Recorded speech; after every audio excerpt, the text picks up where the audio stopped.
Mga kalingap, Hi mga kalangga! please support Wow Live TV. Thank you. Thank you! You're Mr. Good Vibes.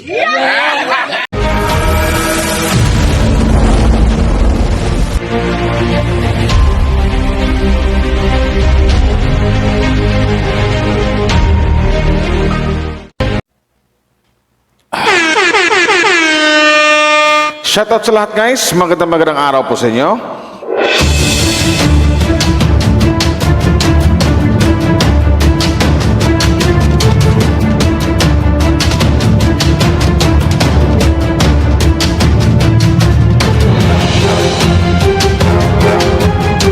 May love shoutout sa lahat, no? Magandang araw po sa lahat. Sa lahat po ng mga team Kalingap dyan, hello po sa inyo. Sa mga Rochelle Couple fans, hello po. Sa lahat ng sa keyword sa Kalingap Rochelle Official Reactors and Defenders, mega love shoutout po. Dito sa lahat ng ARPAP, sa ARPAP, mega love shoutout po sa inyo. Sa lahat po, dito sa buong team Kalingap, sa komunidad ng team Kalingap, hello po sa inyo lahat. Magandang araw po. So ito na guys, no? Another video ang reaction po natin ngayon. Pero bago tayo magsalita ng mga kisyo, ganito, ganyan, etc. Mag-ano lang muna tayo. Please do support sa lahat po ng Team Kalingap. Suportahan po natin ang mga Kalingap charity vloggers po. Sa pamumuna po ni Kuya Val Santos Matubang, Boss Kalingap Rab, Atid na Vlogs, Santol Kalingap charity vloggers, Kalingap partners, suportahan po natin Rowell of Malalag, Kalingap Rowell, Rachel Morales Vlogs, Kalingap Awe, Kalingap Angeli, Kalingap Dan, Kuya Brooks, sino ba? John Lindon, Mighty Amy, sino ba? Siyempre si Boss Vincent Caliada, sa lahat sa Morales family, suportahan po natin lahat. Basta sa mga vloggers ng Team Kalingap, suportahan po natin. So ito na guys, no? Another video reaction ang gawin natin. Kasi mayroon ako napansin dito sa mga iba't ibang reactor na ikinuntento at nabigyan ng negatibo. Kasi sa bagay, kasi parang nasabay kasi ito doon sa nagkaroon ng issue, yung lalo pang ang tawag nito, lalo pang pinalaki ng mga peaking fans about dun sa issue about dun sa sinabi nilang Rachel, tapos dun kay Kuya Val, tapos nasundan din sa upload ni Dodong nung sa pag-ribbon cutting niya doon sa bahay ng isang Laika, isang beneficiary niya or tawag ito, beneficiary ng Kalingap. So ito, para mabigyang linaw, no? Kasi kisyo ganito, ganyan daw, na si Rowell, dapat alisin na daw sa Kalingap, etc. Ribbon cutting, wala daw si Kuya Val. Yung iba kasi, tamang pangbabash na lang, magbigay ng mga niga comments, kahit hindi pa nila napapanood yung naturang video. So ito guys, sige, yan natin, para mapakinggan ng lahat, no? At saka, bago tayo magsimula, this is a charity reaction. Charity reaction to guys. Congratulations sa family or sa pamilya ni Laika. Yan napakagandang bahay. Not like before, hindi gaya dati na yung bahay nyo na parang kunting hangin lang or lakas ng ulan, talagang mababasa kayo, mapapasukan kayo ng ulan sa loob, something like that. So, ngayon, bago na yung bahay nyo, may kwarto na, may sala na, may kusina, mayroong sariling kubita sa loob ng bahay. So, congratulations. Nang dahil po yan sa Team Kalingap.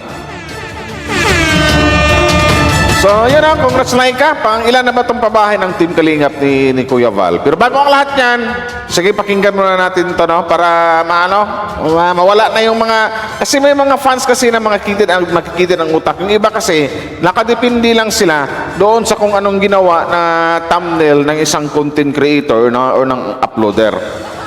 Patingin nila, ganyan upload bakit ganyan yung thumbnail ni Dudong Rowell? Magtatanong agad sa isip nila, pero hindi sila nanonood kasi nga ayaw nila kay Rowell. Ang kapalang mukha, nagpa-ribbon cutting tapos ang bahay ni Laika, tapos wala si Kuya Val, di ba? Ang dami ng mga chichiburit, yung gano'n na nangyari. So ito, sige, ito na, pakinggan natin. Sa lahat ng mga basos dyan, ito, pakinggan nyo.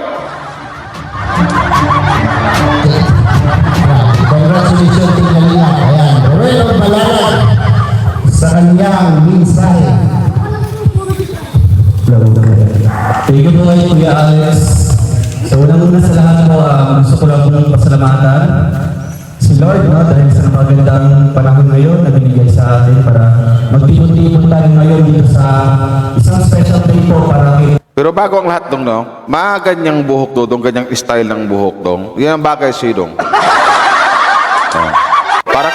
Para kang, ano yun, Voice Over Flowers ba niya? E4 ba yun? Chiri, chichini, chili. Malaga. So ngayon po, gusto ko lang po ipaliwanag po sa inyo kung bakit po wala po si Kuya Val ngayon dito no, sa ating ribbon cutting.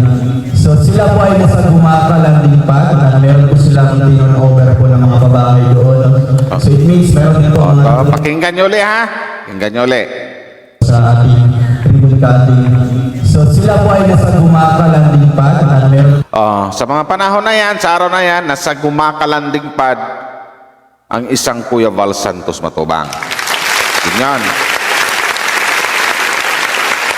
meron silang turnover po ng mga babae doon. So it means meron din po mga ribbon cutting sa lugar po ng Gumaka. So ngayon po mga kalingap, ang bahay po ni Laika ay almost 1 week na yata natapos na po ito mga kalingap. Kaya yung hinihintay ko po na schedule, Ang mantakin nyo, dahil sa mga hiktik na lang schedule, 1 week nang natapos yung bahay ni Laika, hindi pa naparibon cutting. Kasi nga po, lahat sila busy talaga. Lahat po sila mayroong ginagawa araw-araw. Hindi naman gaya sa mga bashers. Na ang bukod tanging ginagawa araw-araw, mang-bash ng mang-bash, manira ng mga tao. Yun yan.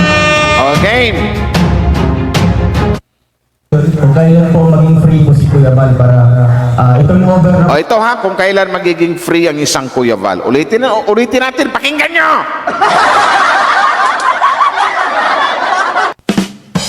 ay almost 1 week na yata natapos na po ito mga kalingap. Kaya yung hinihintay ko po na schedule, kung kailan po maging free po si Kuya Val para itong over na po sa kanila, no, na official na po nilang tirhan. Di ba? Talagang ang hinihintay lang yung free time ni Kuya Val, ang hinihintay ng isang Royal of Malalag. Yan. So, alam naman natin na masipag at laging busy ang isang Val Santos Matubang. Araw-araw, biyahe doon, biyahe dito, punta doon. Kasi araw-araw, ang founder ng Kalingap ay araw-araw, ulitin ko, mayroong tinutulungan. Yan. So mga bashers, buksan nyo yung mga pag-iisip nyo, ha. Huwag po magpadala sa thumbnail. Yan. So, ayun na nga po mga kalingap, nasa Gumaka po sila, and uuwi po na sila siguro sa June 1 or 2. So wala pang exact June 1 or 2. Ano nung date na ngayon? Nariyan ko to, June 2 na. Baka ngayon palang uwi sila niya, no? Sabi ko sa inyo.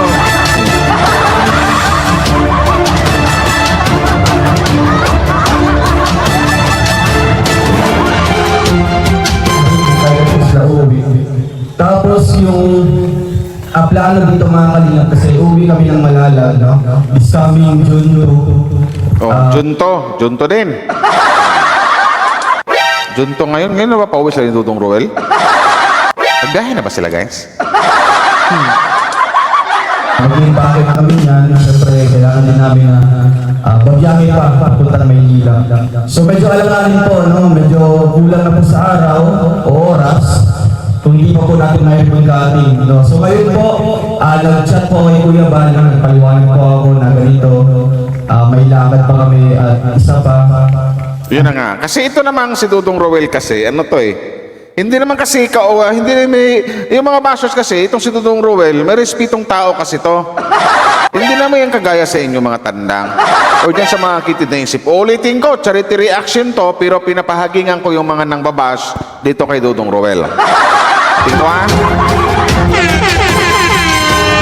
Hindi po basta-basta mag-ribbon cutting yan or magdaos ng ganyang event or ibigay na agad yung bahay kina Laika kung hindi po alam mismo ng kanyang tiyuhin or ng founder ng Team Kalingap.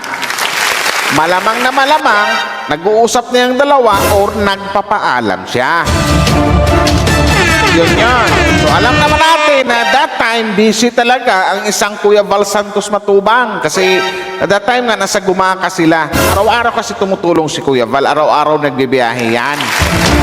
Okay? Woo! Hindi naman po si Kuya Alex na pwede po pamanguna sa ribbon cutting. Oh, andyan naman si Kuya Alex. Sanay mag-MC yan. Sanay mag-host yan. Sanay na sanay pa kumain ng water lily yan. Joke lang, gano'n. Ito, so pumayag na si Kuya Val, no? Kasi isa lang naman po yung goal natin. O, yan ha. O, malinaw na. Nung nag-usap sa ni Kuya Bal na kanyang tsuhin o na kanyang uncle, pumayag si Kuya Bal na mag-ribbon cutting na kahit wala siya. Yun. Kasi, kahit paano naman, andyan namin yung mga laging kasama ni Kuya Val, like si Rich Falcon, andyan. Yung mag-pray, di ba? So, ulitin ko, hindi mangyayari or hindi maidaos ang ganyang event or pagbigay ng bahay or pag-ribbon cutting, something like that ba, kung walang paalam yan, kung walang signal sa isang Val Santos Matubang. Yun. Yun, di ba kasi, basta kuntinta lang yung ibang fans, basta kuminta lang ng masasama na mga liga, hindi mo naintindihin kung ano yung nilalaman ng video. Dito mga tulong. So, ito ang maganda kasi na-spread po ang tulong sa isang araw ay ilang na pong babahay ang ribbon cutting ngayon. Kaya, ayun, congrats O, di ba? Tama! sa mga Laika, no? Dahil ngayon, official na ng tirahan itong bahay. Oh, congratulations, Laika, ha. Na-turnover na yung bahay sa'yo. Wow, ganda na ng bahay. Hep, hep! Hep, hep! Oh, ganda na ng bahay. Diba? Ganda pa ng salamin ng bintana, oh. Wow, sana all. May balkon pa.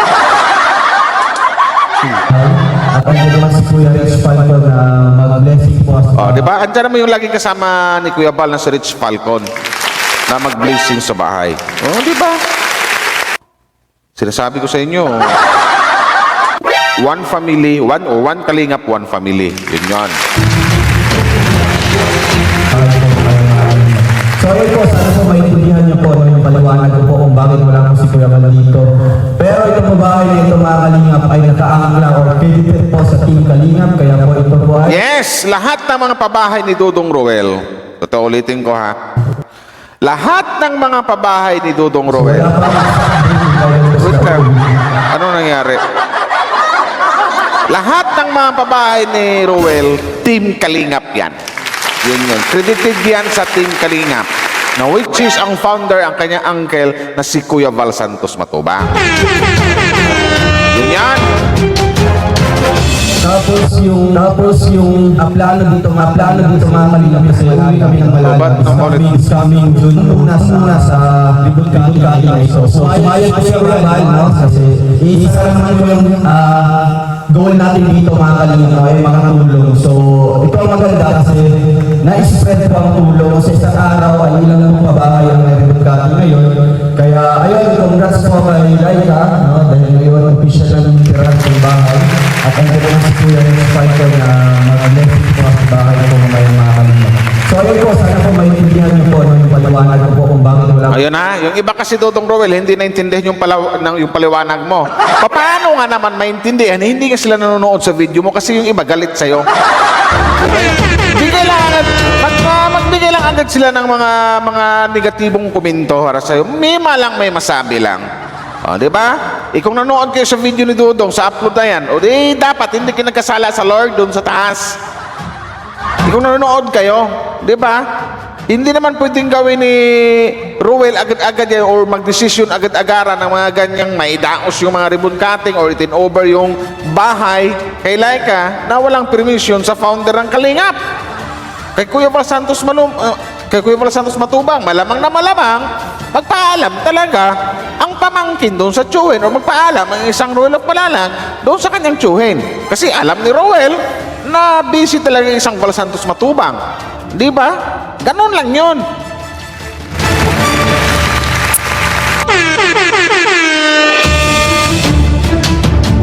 Yun yung paliwanag doon. Nako. Kayo, sinasabi ko sa inyo mga basers. Sinasabi ko sa inyo, charity reaction to ha, pero pinahagingan ko lang kayo. Pero itong babae ito mga kalingap ay nakaangkla or credited po sa Team Kalingap. Kaya Yes, credited yan sa Kalingap. Lahat ng pabahay ni Dudong Ruel of Malalag. Credited yan sa Team Kalingap ng founder si Kuya Val Santos Matubang. Uulitin ko lang. Yun yan. ito po ay pang 228 na babae. Palakpakan po natin ang Team Kalingap. Yes, congrats Team Kalingap, Kuya Val Santos Matubang, sa lahat ng mga Kalingap dyan, members sa pang 228 na pabahay. Wow! Diba? Sabi ko sa inyo. Ayan sa achievements na ito mga kalingap. No, hindi lang po ito achievement po ni Rowan of Malalag o ni Kuya Mario, kundi achievement po ng buong Team Kalingap. Kasi Yes, achievement ng buong Team Kalingap. isang kalingap, isang pamilya tayo dito. No? Kung ano po ang achievements ng isa, ay talagang lahat tayo dito nakasabay po sa journey na ito. Kaya ayun, thank you so much sa inyong pag-ibig kung bakit wala po si Kuya Val dito. Ulitin ko po mga kalingap, alam po ni Kuya Val ang nangyari po ngayon, alam po ni Kuya Val ang seremonya natin, ang ribbon cutting dito sa bahay nila. Kaya tuwa-tuwa po si Kuya Val dahil meron naman po bagong pawahay na ating i-ribbon cutting o i-turn over po sa araw na ito. Kaya Di ba? So yun yan. Piniliwanag ni Dudong Ruel dyan ha, na alam po ng kanyang uncle, alam po ni Kuya Val Santos Matubang, alam ng founder ng Team Kalingap sa mga nangyayari doon sa, dyan sa pag-ribbon cutting sa bahay ni Laika. Yun yan. Kung nanood kayo sa upload ni Dudong Ruel of Malalag, ulitin ko, hindi kayo nagkasala kay Lord doon sa taas. Nagpaliwanag si Dudong Ruel kasi hindi naman siya pwedeng mag-desisyon na siya lang mag-isa. Sige, i-ribbon cutting natin kahit wala si Kuya Val Santos Matubang, okay lang yan. Hindi po, walang ganon. Mangyari may mga ganyang kasi importante talaga yan kasi na yung i-turn over yung bahay doon sa isang beneficiary na pinagawa ng bahay, malamang 100% magpaalam talaga yan or mahingi ng permiso sa pinaka-founder ng komunidad or sa Team Kalingap, which is si Kuya Val Santos Matubang. Yun yun. Ganyan po ang isang rule of Malalag, marespetong tao. Yun yun. Pabahay ng Team Kalingap yan. So yun o. So once again, ulitin ko, charity reaction to ha.